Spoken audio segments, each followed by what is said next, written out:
विधायक यमुनोत्री द्वारा जो अभद्रता की गई है मैं उसकी निंदा करता हूं और मैं उनका बयान देख रहा था तो मैं कहना चाहता हूं ये जो इको टैक्स है ये शासन के द्वारा बाकायदा गजट नोटिफिकेशन करके ये जिला पंचायत उत्तरकाशी के द्वारा सिर्फ उन गाड़ियों पे लग रहा है जो बाहर से आने वाली गाड़ियां हैं, अन्य राज्यों से जो गाड़ियां आ रही हैं और यात्रियों को लेकर जो गाड़ियां आ रही है उन पर लग रहा है। इसकी वजह यह है कि आज आप देखते हैं कि जब आप मसूरी का टोल टैक्स देखते होंगे, जो भी बाहर से गाड़ियां आती हैं बाकायदा मसूरी में वो टोल टैक्स करती हैं। इसी तरह से जब आप यहाँ से हमारे लोग हरिद्वार जाते हैं, हरिद्वार जाते हुए वो टोल टैक्स देते हैं, वो दिल्ली जब जाते हैं तो टोल टैक्स देते हैं, हिमाचल जाते हैं तो अपना टोल टैक्स लेते हैं। हर राज्य अपना टोल टैक्स लेता है और राज्यों की जो संस्थानें हैं वो टोल टैक्स लेते हैं। आप शेष धारा जाएंगे वहाँ वो टोल टैक्स लेते हैं। मैं इसलिए इस बात को कहना चाहता हूँ कि कोई हम अपनी मर्जी से नहीं ले रहे हैं। बाकायदा जब गजट नोटिफिकेशन हुआ तब वो टोल टैक्स लिया जाता है और ये टोल टैक्स स्थानीय लोकल गाड़ियों से नहीं लिया जा रहा है कि लोकल गाड़ियों से लिया जा रहा है या कोई स्थानीय गाड़ियों से लिया जाएगा, उनसे नहीं लिया जाएगा। तो ये गुमराह ना करें कि यमुनोत्री विधानसभा में टोल टैक्स। मेरा विधायक जी आपसे निवेदन है, थोड़ा पढ़ लिख के लोगों को समझाया करो कि आखिर ये मामला है क्या। आप अगर इतने सशक्त और दमंग विधायक हैं तो आप एक आदेश शासन से बनाइए कि हमारी यमुनोत्री विधानसभा की जो जनता है जब ये हरिद्वार जाए, जब ये दिल्ली जाए, जब ये हिमाचल में जाए तो इनसे कोई टोल टैक्स ना ले। आप ऐसा आदेश बनाए। आप पिछले दिनों नितिन गडकरी जी से मिले हैं, नेशनल आपने वहां पर जाकर बात करी है, तो उस समय आप ये भी लिख देते कि हमारी यमुनोत्री विधानसभा के लोग जब बाहर जाते हैं तो उनसे लोग टोल टैक्स ना लें। तो आप गुमराह कर रहे हैं। दरअसल आपको दिक्कत यह है कि आपके अंदर एक झापूपना है जो मैं लोगों से कहता आया हूँ और लोग भी जानते हैं। आप बिना तथ्य के चीजों के साथ एकदम लड़ने भिड़ने चले जाते हैं। आप बताइए चतुर्थ श्रेणी के कर्मचारियों से लड़ने का क्या औचित्य था?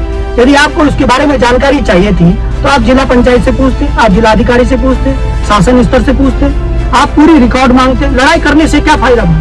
मेरा आपसे निवेदन है, ये जो टोल है ये उत्तराखंड में स्थानीय लोगों से नहीं लिया जाएगा, ना लिया जा रहा है और ये सिर्फ बाहर से आने वाली गाड़ियों से लिया जा रहा है। क्योंकि जब आप लोगों ने भी ये चीजें सहन करते हो, जब आप लोग अभी हरिद्वार जाएंगे टोल वाला आपको वहीं रोक देता है, आप अभी हिमाचल जाएंगे वहाँ टोल वाला रोकता है। तो भारत की जो जहाँ जहाँ ये व्यवस्थाएं हैं राज्यों में और जो उनकी संस्थानें हैं उनके द्वारा ये टोल लिया जाता है, स्थानीय लोगों से नहीं लिया जाता है। लेकिन विधायक जी का अपना झामू बना, जबरदस्ती वहां लड़ाई करने जाना। क्योंकि दिक्कत आपको क्या है, हर बात पर विरोध करना। दीपक बिजलवान ने पानी के लिए पैसा दिया तो विरोध कर दो।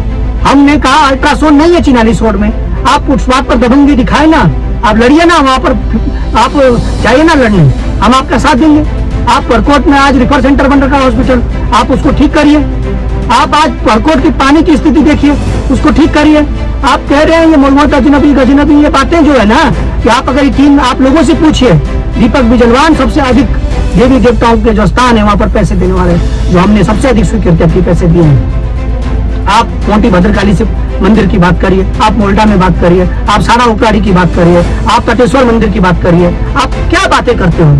आपके पास कोई तथ्य नहीं है। आपसे जनता परेशान है क्योंकि आपने इन 2-2.5 सालों में अभी तक जनहित में कोई कार्य नहीं किए हैं। आप वो अनर्गल बातें करते हैं। अगर आप तथ्यात्मक बातों पे करते तो आप कभी इस तरह की हरकत नहीं करते जो आपने कल की है। आपसे मेरा निवेदन है, आप अभी भी आप समझ जाइए क्योंकि आप जनहित के लिए बने हैं। आप रोधों के जो बने हो, जनता ने आपके दया करके बनाए। आज जनता भी परेशान है कि किसको जिता दिया हमने, ये काम का ना काज का।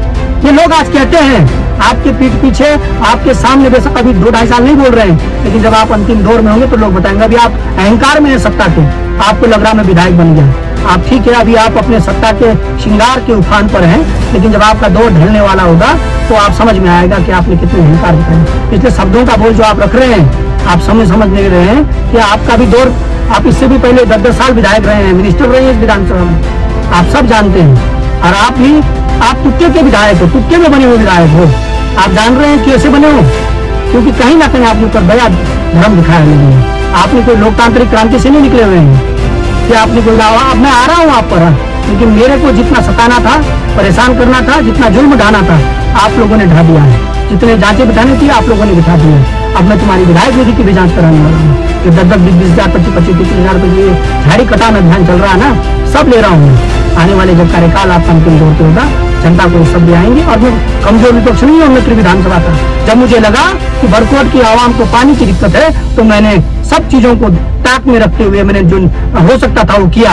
हमने कहा नहीं, ये पहले पानी महत्वपूर्ण है, यात्रा व्यवस्था के लिए इसको बनाया जाएगा। आप किस तरह से आप जाइए कभी डांडा नागराजा, वो पवित्र मंदिर को देखिए, किस तरह की भाषा, किस तरह का बयान आप दे रहे हैं। सुन लीजिएगा आप, ना मोहम्मद गजनबी यहाँ आएगा और ना अतीक अहमद बनने दूंगा बड़कोट में किसी को, जो ये चीर फाड़ नदियों की चल रही है। अब धीरे धीरे के पड़ते पास हूँ, क्योंकि मैं इस तरह से डरने वाला नहीं हूँ और ना डराने वाला हूँ। तो आप ध्यान रखिए, जन आवाम की बात सुनिए, जन आवाम आपसे काम चाहती है।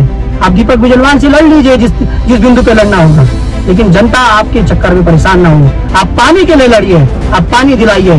वो 36-70 करोड़ की जो पेंडिंग योजना है आप उसको पास कराइए, इन चीजों के लिए है। उसमें आपको सहयोग चाहिए, जनहित के साथ साथ हम भी सहयोग करेंगे। लेकिन ये कर्मचारियों से लड़ना, इस तरह की अभद्रता, ये आपको शोभा नहीं देगा।